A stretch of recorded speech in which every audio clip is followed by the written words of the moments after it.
What are boundaries and family dynamics? My name is Dr. Erica Steele. I'm a board certified naturopathic doctor. I hold 6 degrees in my field. They're all in the natural healthcare space. All this month, we are talking all about families, family dynamics. If you have a challenging family dynamic and you need to heal a little bit of trauma in your relationships, we do have a digital course available this month, Healing Trauma and Relationships. It's a self guided course that gives you daily assignments and you can really work through and do that shadow work to be able to help yourself heal once and for all. So, what are the family dynamics and what are boundaries and what are boundaries needed? Let's jump into all of this.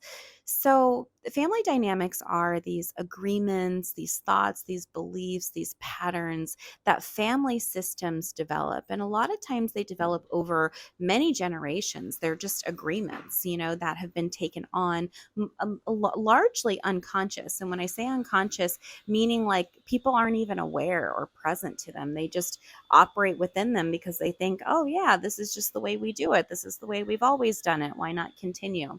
And so until someone comes into the family system, that's kind of that rule breaker, scapegoat, troublemaker who's like, wait a second. You guys are doing it this way. That way is crazy. Why don't we do it this way? And that's why that person is often scapegoated because they're the person that is really bringing that light and bringing that awareness to certain patterns and behaviors that just don't work.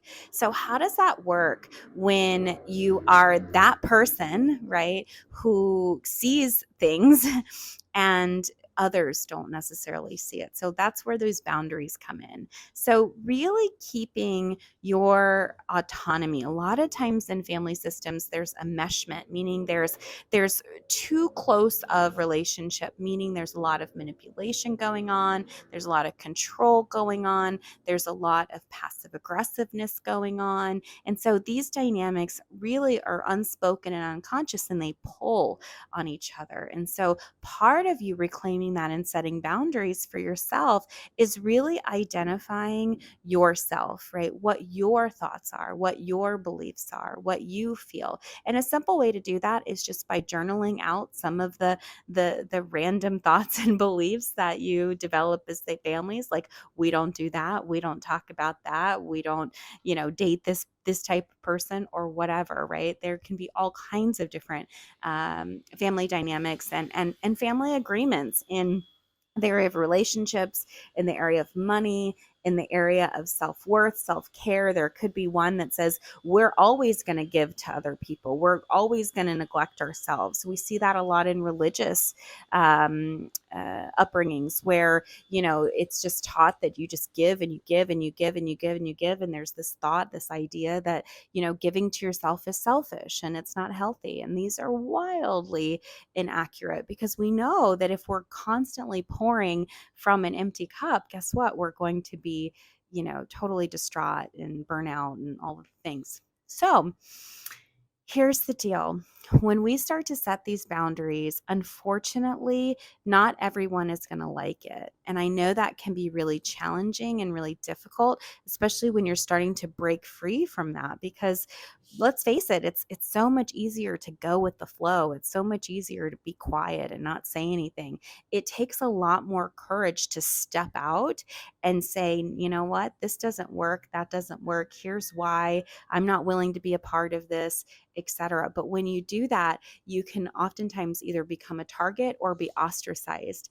And that's really how these family dynamics stay sick. And so making sure that when you are setting these boundaries for yourself, like saying no, or I'm not available, or even if you have a family member, let's say, that calls you all the time and just emotionally dumps, they just trauma dump all over you, all their problems, and they don't want solutions. Instead of constantly giving them solution after solution after solution that you know that they're not going to take, perhaps you can easily nip it in the bud by saying, you know what, I really think that you're going to find a solution to that, or I really believe in you and know that you're going to figure it out. And just those real subtle communication tools are really going to help them so that, they're not continually coming back. Because, if I want to trauma dump and you're not willing to take on my trauma, then that's no fun. I'm going to go find someone else. So there's a lot of different dynamics. And so if you are that person that is breaking free from that, which I'm assuming you are because you're watching a video on this, and you're curious about that, I think it's important to really clearly define. And what I had to do was I had to really remove myself from all of the dynamics. And so even now I have removed myself from certain people. I still engage with others. And then sometimes I go, you know what? I need a break from you and I need a break from you. And it's not a make wrong or any of those things, or there's not a big drama anymore. There used to be, I'd have to announce my departures kind of thing. I don't need that anymore. Instead, I can just lovingly take myself with myself, do whatever work I need to do, heal myself, whatever wounding has come up, and then I can choose, okay, is this person safe for me? Can I interact with them in an unhealed state?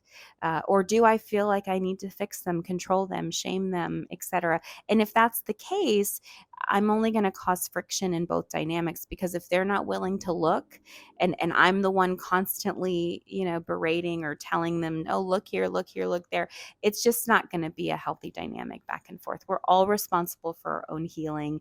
We're all responsible for our own change. And it's up to each and every one of us to do our own work. So if you're interested in doing more of your own work, please check out my digital course, Healing Trauma and Relationships. I wrote it myself. It's all about healing trauma and relationships. And boy, do I have a lot of experience in that. So I would love to also extend an offer to you to do any of our digital courses this month. They are about to go on sale for the month of November.